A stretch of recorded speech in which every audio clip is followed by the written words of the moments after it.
Good evening, everyone. I thought I'd bring you a video on this lovely rainy Monday evening. We need the rain, it's definitely needed.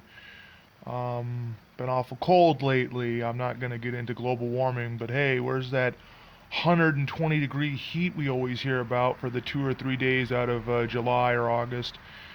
Yeah, each year's getting colder and colder, but I want to cut straight to the chase. As you may have heard, Congress passed that pathetic COVID package with a veto proof majority. This will prevent Trump from gaining a victory for us Americans and the national debt by vetoing it. Yeah. So, we're going to give money all over the world. We get peanuts. However, in a strange turn of events, Pelosi actually got the House to pass an amendment to the bill that would add the $2,000 stimulus check that Trump had been trying to get us to the relief bill. And honestly, it's about time that old witch did something for us. If they're going to give millions of dollars to museums that are closed, that we cannot visit, if they're going to give millions of dollars to Pakistan to, encourage gender studies and create a new wave of feminists, if they are going to give Egypt $1 billion to rebuild their military, then why do us Americans get next to nothing? Why does whenever the topic of giving us a bigger stimulus package come up, why would we bring this up?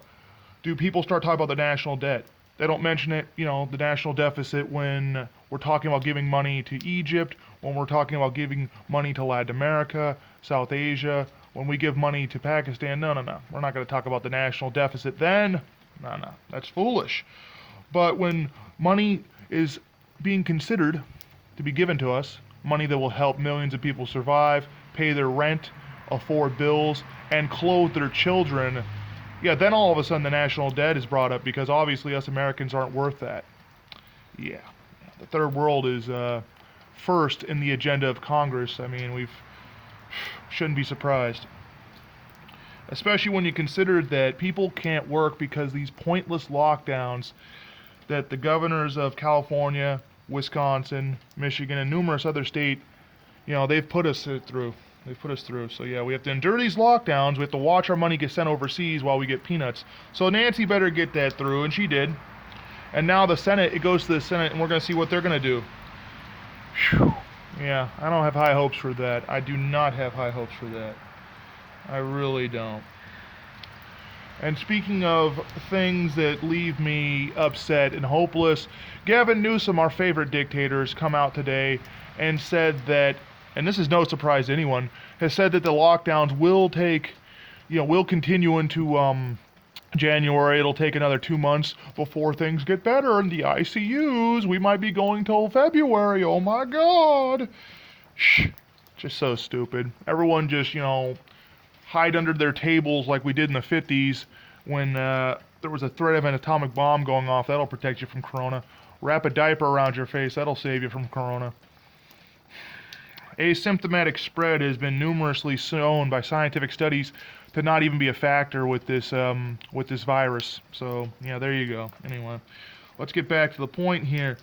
I understand wholeheartedly why some Republicans, when this does go to the Senate, are going to be against giving us money. I can kind of get that. They don't want to raise the national debt. I get the logic and reasoning behind it.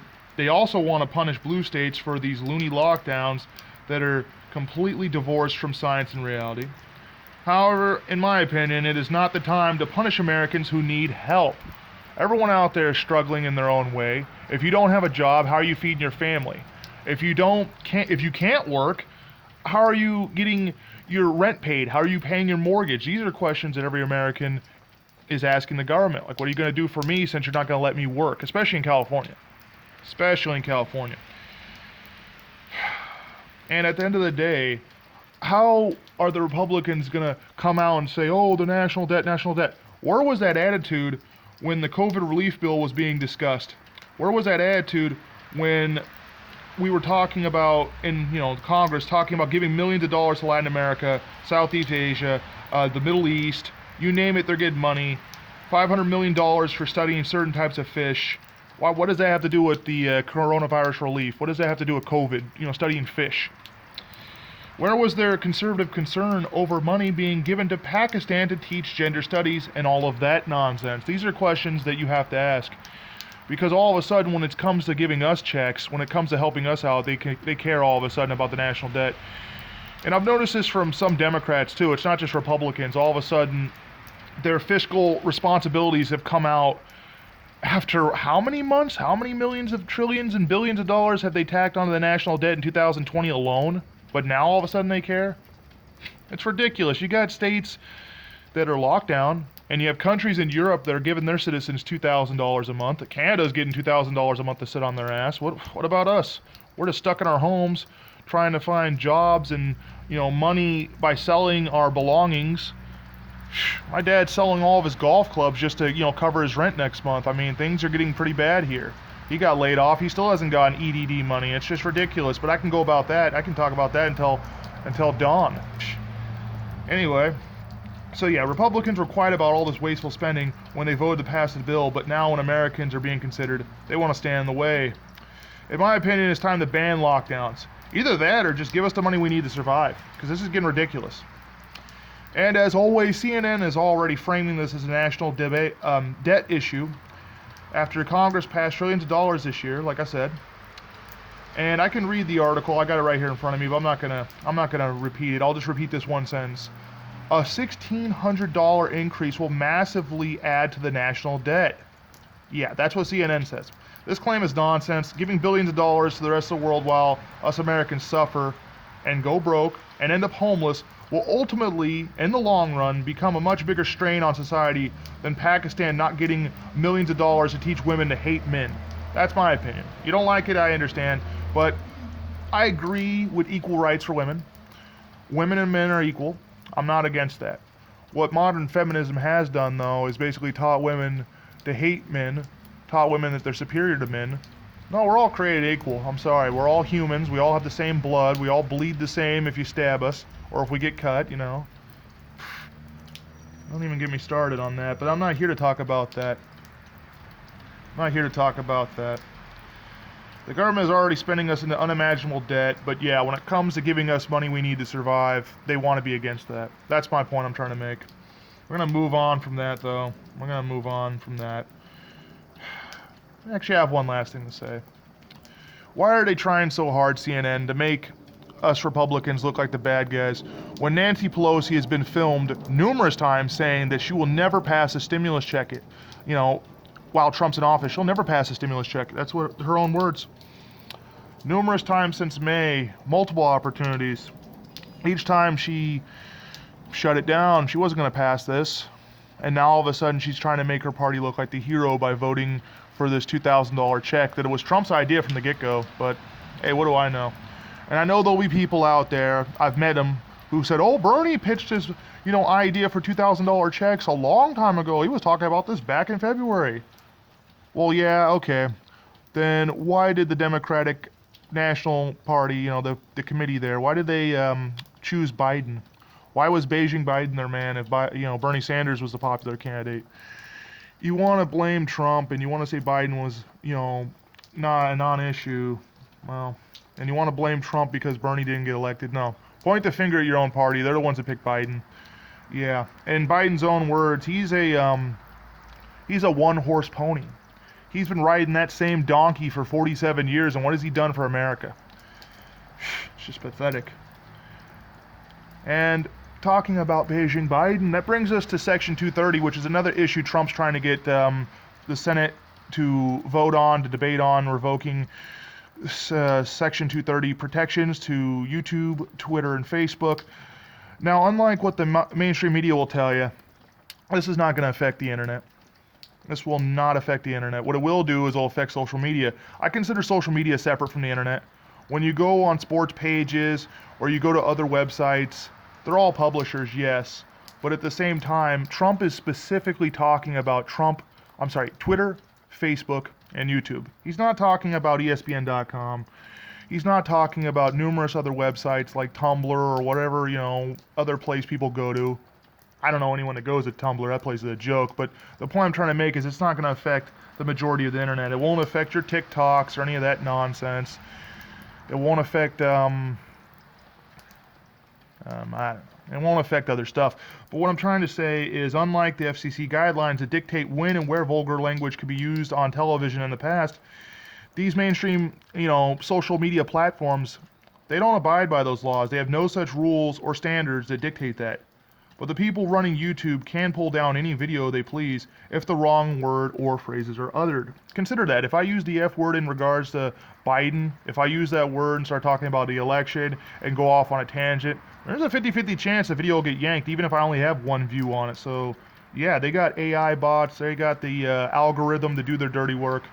And even then, if I did dispute it, it would go to a mod, they'd see it, a moderator, and they would probably just say, hey, yeah, the robot did the right move, get rid of this crap. And that's the censorship I'm talking about. And while YouTube censorship is annoying, it pales in comparison to what Facebook and Twitter are doing to their users.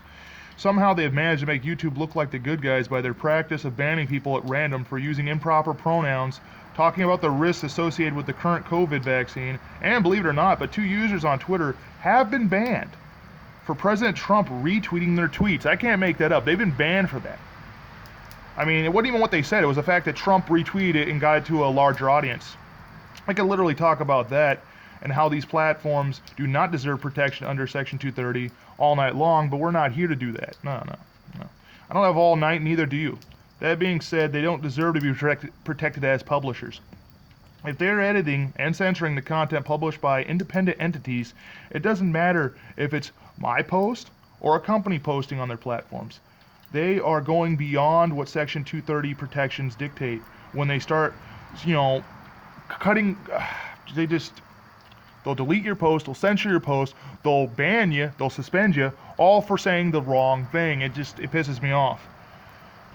Numerous publishers do not agree or support the views of Mein Kampf, for instance, and yet they still sell the book. They sell it. And if such a controversial text can be sold and read online, then why can't less extreme ideas be expressed on their platforms? Why can't we talk about the election on Twitter? Why can't we talk about it on YouTube? Why can't we use certain words without fear of being banned? Meanwhile, you got Amazon, they can sell Hitler's book and not worry about nothing. Oh yes, questioning Beijing Biden's victory? Yeah, that's not as controversial as discussing the philosophy that led to the rise of the Nazi Party in 1930s Germany. No, it shouldn't be. Talking about our election shouldn't be forbidden. We were told for years that Russia interfered to elect President Trump. So why is it that the social media platforms are so quick to shut down a dialogue on our election in 2020 when legitimate evidence has come to light about foreign actors aiding Beijing Biden's victory? If he truly won, why are Democrats so stubborn about having audits? Why aren't they proud of his victory and their victory?